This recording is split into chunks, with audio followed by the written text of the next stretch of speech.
Item ಯಾವುದೇ ಇರಲಿ try ಮಾಡಿ ಆಚಿ ಚಿಕನ್ ಮಸಾಲಾ. ಆಚಿ ಚಿಕನ್ ಮಸಾಲಾ. ಇವತ್ತು ಪವರ್ ಸ್ಟಾರ್ ಪುನೀತ್ ರಾಜ್ಕುಮಾರ್ ಅವರ ಹುಟ್ಟುಹಬ್ಬದ ಸಂಭ್ರಮ ಅವರಿಲ್ಲದೆ ಇದ್ರೂ ಕೂಡ ಅವರು ಮಾಡಿರುವಂತಹ ಕೆಲಸಗಳು ಕಾರ್ಯಗಳು ಜನರ ಮನಸ್ಸಲ್ಲಿ ಅಜರಾಮರ. ಹಾಗಾಗಿ ಅವರ ಅಭಿಮಾನಿಗಳು ಪ್ರೀತಿಯಿಂದ ಅಪ್ಪು ಅವರು ಹಾಕಿಕೊಟ್ಟಿರುವ ದಾರಿಯಲ್ಲೇ ಹಲವು ಸಮಾಜಮುಖಿ ಕಾರ್ಯಗಳನ್ನು ಮಾಡ್ತಾ ಅವರ ಹುಟ್ಟುಹಬ್ಬವನ್ನ ಬಹಳ ಅದ್ಧೂರಿಯಾಗಿ ಇಡೀ ರಾಜ್ಯದಾದ್ಯಂತ ಸೆಲೆಬ್ರೇಟ್ ಮಾಡ್ತಿದ್ದಾರೆ. ರಕ್ತದಾನ ಇರಬಹುದು, ಕೆಲವರು ನೇತ್ರದಾನಕ್ಕೆ ರಿಜಿಸ್ಟರ್ ಮಾಡ್ಕೊಳ್ಳೋದಿರಬಹುದು, ಇಂಥ ಸಮಾಜಮುಖಿ ಕೆಲಸಗಳನ್ನ ಮಾಡ್ತಿದ್ದಾರೆ. ಅನ್ನದಾನ ಆಗ್ತಾ ಇದೆ, ಇದೆಲ್ಲ ದೃಶ್ಯ ನೋಡ್ತಾ ಇದ್ದೀರಿ. ಇದೆಲ್ಲವೂ ಕೂಡ ಅಪ್ಪು ಅವರು ಮಾಡ್ತಾ ಇದ್ದಂತಹ ಕೆಲಸಗಳು.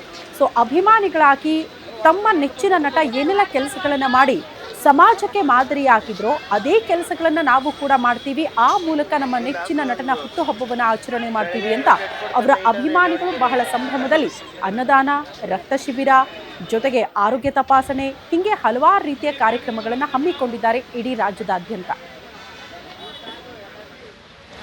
ಇಂದು ಪವರ್ ಸ್ಟಾರ್ ಪುನೀತ್ ರಾಜ್ಕುಮಾರ್ ಅವರ 51ನೇ ಹುಟ್ಟುಹಬ್ಬ. ಎಂದಿನಂತೆ ಪ್ರತಿ ವರ್ಷವೂ ಸಹ ಅಭಿಮಾನಿಗಳು ಕಂಠೀರವ ಸ್ಟುಡಿಯೋದಲ್ಲಿರುವಂತಹ ಅವರ ಪುಣ್ಯಭೂಮಿಗೆ ಅಭಿಮಾನಿಗಳಿಗೆ ಆಗಮಿಸುತ್ತಾರೆ. ಇವತ್ತು ಸಹ ಆಗಮಿಸಿರುವಂತದ್ದು. ಅವ್ರನ್ನೇ ಮಾತಾಡಿಸ್ತಾ ಹೋಗ್ತೀನಿ. ಸರ್, ಎಲ್ಲಿಂದ ಬಂದಿದ್ದೀರಾ? ಪುಟ್ಟಣ ಕಣಗಳಿಂದ ಒಂದು ಮನೆ ದೇವರಿದ್ದಂಗೆ ಅಂತ ಬಂದಿದ್ದೀವಿ ಅಷ್ಟೇ. ಫ್ರೇಮ್ಗಳನ್ನು ನಾವು ನೋಡ್ತಾ ಇದೀವಿ. ಪರಮಾತ್ಮ, ಪುಣ್ಯಾತ್ಮ, ಮಹಾತ್ಮ ಅನ್ನುವಂಥದ್ದು. ಅವ್ರ ಶಿವನೇ, ಬೇರೆ ಏನೇನು ಇಲ್ಲ. ಅದೊಂದು ಖುಷಿ ನಮ್ಮ ಚಿಕ್ಕದ್ರಿಂದ ನೋಡಿದ್ಕೂ ಒಂದಿದ್ದು ಮನೆ ದೇವರಿದ್ದಂಗೆ ಶಿವ ಅಂತ ಅಷ್ಟೇ. ಮಂಡ್ಯದಿಂದ ಬಂದಿದ್ದೀನಿ ಮೇಡಮ್. ಅವರಂದ್ರೆ ಸಿಕ್ಕಾಪಟ್ಟೆ ಇಷ್ಟ. ಅವ್ರ ಬಗ್ಗೆ ಕವನ ಬರೆದಿದ್ದೀನಿ. ಅಪ್ಪು ಅಜರಾಮರ. ಅಪ್ಪು 51ನೇ ವರ್ಷದ ಹುಟ್ಟುಹಬ್ಬದ ಶುಭಾಶಯಗಳು. ಸಮಾಜಕ್ಕೆ ಒಳ್ಳೆಯ ಸಂದೇಶ ಸಾರುವ ಚಿತ್ರಗಳ ಕೊಟ್ಟ ನಾಯಕ, ಗೋಶಾಲೆ, ಅನಾಥಾಶ್ರಮ ಮತ್ತು ಶಕ್ತಿಧಾಮಗಳ ಸಂಸ್ಥಾಪಕ, ಮಾನವೀಯ ಗುಣಗಳನ್ನು ಸಮಾಜಕ್ಕೆ ಹೇಳಿಕೊಟ್ಟ ಅಧ್ಯಾಪಕ, ಎಷ್ಟೇ ರಚಿಸಿದರೂ ಕಡಿಮೆ ಎನಿಸುತ್ತೆ ನಿಮ್ಮ ಬಗ್ಗೆ ರೂಪಕ, ಒಳ್ಳೆಯತನವೆಂದರೆ ಮೊದಲು ಬರೋದು ಅಪ್ಪನ ಜ್ಞಾಪಕ, ಮಕ್ಕಳ ಭವಿಷ್ಯ ಚೆನ್ನಾಗಿರಲೆಂದು ಬಂದಿದೆ ಶಾಲೆಗೆ ನಿಮ್ಮ ಹೆಸರಿನಲ್ಲಿ ಪಠ್ಯಪುಸ್ತಕ, ಆ ವಿಧಿ ಬರೆಯಲಿಲ್ಲ ನಿಮಗೆ ಪೂರ್ಣಾಯಸ್ಸು ಕೊಡುವ ಜಾತಕ, ನೀವಿಲ್ಲವೆಂಬುದ ತಿಳಿದು ಇಡೀ ರಾಜ್ಯವೇ ಆ ದಿನ ಆಯಿತು ಸೂತಕ, ನೀವಿರುವ ಪುಣ್ಯಕ್ಷೇತ್ರದಲ್ಲಿ ಸಾವಿರಾರು ಜನರು ಕಟ್ಟಿಕೊಂಡಿದ್ದಾರೆ ಬದುಕ, ನಿಮ್ಮ ನಗುಮುಖವನ್ನು ನೋಡಿದರೆ ನಾವಾಗುವೆವು ಭಾವುಕ, ನೀವು ಮಾಡಿದ ಸಮಾಜ ಸೇವೆಗಳೇ ನಮಗೆಲ್ಲರಿಗೂ ಪೂರಕ, ರಾಜ್ಯದ ಎಲ್ಲಾ ಕಡೆ ಇದೆ ನಿಮ್ಮ ಹೆಸರಿನಲ್ಲಿ ನಗುಮುಖದ ಸ್ಮಾರಕ, ಹಲವಾರು ಸಾಧನೆಗಳ ಮಾಡಿದ ಮಹಾನ್ ಸಾಧಕ, ನಿಮ್ಮ ಒಳ್ಳೆಯತನವನ್ನು ಅಳೆಯಲು ಇಲ್ಲ ಯಾವುದೇ ಮಾಪಕ, ನೊಂದವರಿಗೆ ಬಡವರಿಗೆ ದಾನ ಧರ್ಮ ಮಾಡುವುದೇ ನಿಮ್ಮ ಕಾಯಕ, ಆ ಕನ್ನಡ ತಾಯಿಗೆ ನೀವೇ ನಿಜವಾದ ಸೇವಕ, ನಿಮ್ಮ ಒಳ್ಳೆಯತನವನ್ನು ಗುಣಗಾನನ್ನು ಮಾಡಲು ನಾನಾದೇ ಕವನ ಬರೆಯುವ ಲೇಖಕ. ಧನ್ಯವಾದಗಳು.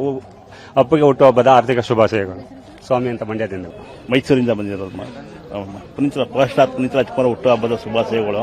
ಅದರಿಂದ ಒಂದು ಇದು ನಮ್ಮ ಮನೆಗೆ ಈಗಲೂ ನಾವು 20 ಅಡಿ 30 ಅಡಿ ಫ್ಲೆಕ್ಸು ಹಾಕಿದ್ದೀನಿ.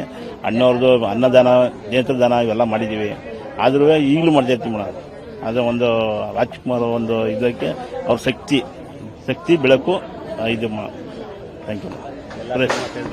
ಸರ್, ಇನ್ನೊಂದೇನಂದ್ರೆ ಇವತ್ತಿಗೂ ಸಹ ಥಿಯೇಟರ್ ರೆವಿನ್ಯೂ ತುಂಬಾ ಕಡಿಮೆ ಆಗಿದೆ. ಅಪ್ಪು ಸರ್ ಯಾವಾಗ ನಿಧನರಾದ್ರೂ ಅವತ್ತಿಂದ ಥಿಯೇಟರ್ ಜನ ಬರುವಂತದ್ದು ಕಡಿಮೆ ಆಗಿದೆ ಅನ್ನೋದನ್ನ ಸ್ವತಃ ಥಿಯೇಟರ್ ಓನರ್ಗಳೇ ಹೇಳ್ತಿರೋಂಥದ್ದು. ಕಡಿಮೆ ಆಗಿದೆ ಮೇಡಮ್, ಫುಲ್ ಕಡಿಮೆನೇ ಆಗಿದೆ. ಅಪ್ಪು ಹೋದ್ಮೇಲೆ ಸಿನಿಮಾನೇ ಹೋಯ್ತು ಅನ್ನೋ ಲೆಕ್ಕದಲ್ಲಿರೋ ಒಂದು ಸಣ್ಣ ಪಟ್ಟ ಓಡ್ತಾ ಇರಬಹುದು ಮೇಡಮ್. ಸಿನಿಮಾ ಥಿಯೇಟರ್ ಬಾಡಿಗೆ ಕಟ್ಟಲಾದಷ್ಟು ಹೀನಾಯ ಪರಿಸ್ಥಿತಿಗೂ ಥಿಯೇಟರ್ಗಳೆಲ್ಲ ಸಮುದಾಯ ಭವನಗಳಾಗಿವೆ. ಏನೇನೋ ಮಾಲ್ಗಳೆಲ್ಲ ಆಗ್ಬಿಟ್ಟಿದೆ. ಸುಮಾರು ಥಿಯೇಟರ್ ಮಂಡ್ಯದಲ್ಲಿ 5-6 ಥಿಯೇಟರ್, ಈಗ 2 ಥಿಯೇಟರ್ ಮೇಡಮ್. ಅದರಲ್ಲೂ ಒಂದು 10 ಜನ 20 ಜನ ಅಷ್ಟೇ. ಇನ್ನು ಸಿನಿಮಾನ ಯಾರು ನೋಡ್ತಾನೆ ಇಲ್ಲ ಅಂತ ನಮ್ಮ ಅನುಭವ. ಆಕಾಶ ಫಿಲಂ ಪರವಾಗಿಲ್ಲ ಮೇಡಮ್. 300-400 ಜನ, ಒಂದು 500 ಜನ ಅಷ್ಟು ನೋಡುವಷ್ಟು ಥಿಯೇಟರ್ ತುಂಬ್ತಾ ಇದೆ. ಆ ಸೈಕಲ್ ಸ್ಟ್ಯಾಂಡ್ ಅಂತ ಮೊದಲಿತ್ತು ಮೇಡಮ್. ಸೈಕಲ್ ಸ್ಟ್ಯಾಂಡ್ ಹೊರಗಡೆ ಬರೋಕ್ಕೆ ನಮ್ಗೆ ಸಾಧ್ಯ ಆಗ್ತಿರಲಿಲ್ಲ ಆ ಟೈಮಲ್ಲಿ ದೊಣ್ಣೆಲೆಲ್ಲ ಏಟ್ ತಿಂದು ಬ್ಲಾಕಲ್ಲಿ ಟಿಕೆಟ್ ತಗೊಂಡು ನೋಡುವಂತ ಟೈಮು. ಬಟ್ ಈಗ ಆ ಥರ ಮರಳು ಕಳಿಸೋದಿಲ್ಲ. ಇದು ಆ ಥರ ಮತ್ತೆ ಬರಲ್ಲ ಮೇಡಮ್. ಬಂದಿರಬೇಕು ಅಂದ್ರೆ ಮತ್ತೆ ಅಪ್ಪನೇ ಹುಟ್ಟು ಬರಬೇಕು ಅಂತ ನಮ್ಮ ಅಭಿಲಾಷೆ. ಬೇರೆ ನಾಯಕ ನಟರು ಇದ್ದಾರೆ, ಅವ್ರ ಗುಣಗಳನ್ನ ಮೈಗೂಡಿಸ್ಕೊಂಡು ಅವ್ರ ತರ ಬೆಳ್ಕೊಂಡು ಹೋದ್ರೆ ಬರಬಹುದು. ಬಟ್ ಮತ್ತೆ ನೋಡಕ್ಕಾಗಲ್ಲ ಮೇಡಮ್. ಈ ತರ ಕ್ರೌಡ್ನ ಮತ್ತೆ ಯಾವುದೇ ಕಾರಣಕ್ಕೂ ನೋಡಕ್ಕಾಗಲ್ಲ. ಇನ್ನು ಸಣ್ಣ ಹೀರೋಗಳು ಇದಾರೆ ಮೇಡಮ್, ಇಲ್ಲ ಅಂತಲ್ಲ, ಹೀರೋಗಳು ಇದಾರೆ. ಅವ್ರ ಸಿನಿಮಾನು ನೋಡಬೇಕು. ಇವ್ರು ಹೋದ್ಮೇಲೆ ಸಿನಿಮಾನೇ ನಿಂತೋಯ್ತು ಅನ್ನುವಷ್ಟು ಸುಮಾರು ಜನ 90% ಯಾರು ಕನ್ನಡ ಸಿನಿಮಾಗಳನ್ನ ನೋಡ್ತಾ ಇಲ್ಲ ಮೇಡಮ್. ಪುನೀತ್ ರಾಜ್ಕುಮಾರ್ ಹೋದ್ಮೇಲೆ ನೋಡ್ತಾ ಇಲ್ಲ. ನಾವು ಒಬ್ಬ ಅಂತ ಅನ್ಕೊಂಡಿವಿ.